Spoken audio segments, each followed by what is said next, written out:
પાટણની હારીજ નગરપાલિકામાં ફરી ભાજપના સભ્યો આમને સામને આવી ગયા। ભાજપના સભ્યોએ નગરપાલિકા કચેરીમાં હલ્લાબોલ કર્યો, સૂત્રોચ્ચાર કરીને પ્રમુખ ઉપપ્રમુખ સામે વિરોધ નોંધાવ્યો।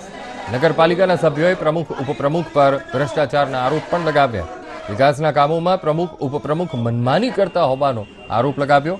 સભ્યોને વિશ્વાસમાં લીધા વગર ટેન્ડર પાસ કરી દેતા હોવાનો આક્ષેપ થયો છે, તો પક્ષ અને સભ્યોને ખોટી રીતે બદનામ કરતા હોવાનો સભ્યોએ આક્ષેપ લગાવ્યો।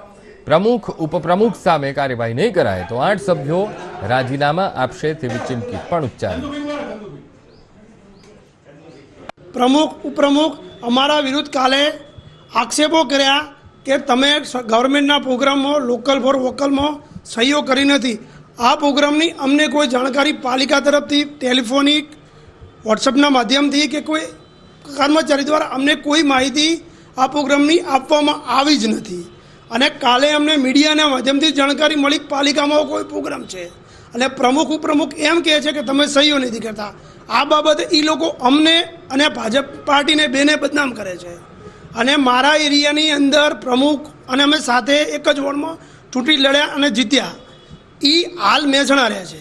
મારા એરિયાના કોઈ પણ કામો થતા નથી, પ્રાથમિક સુવિધાઓ મળતી નથી। આ જે ભ્રષ્ટાચાર ચાલે છે, પહેલાં તો ભ્રષ્ટાચાર બંધ કરે, કારણ કે નગરપાલિકાની અંદર બહુ ભ્રષ્ટાચાર બહુ અતિશય વધી ગયો છે કે કોઈ પ્રમુખ ઉપપ્રમુખ કોઈ વાત સાંભળવા તૈયાર નથી।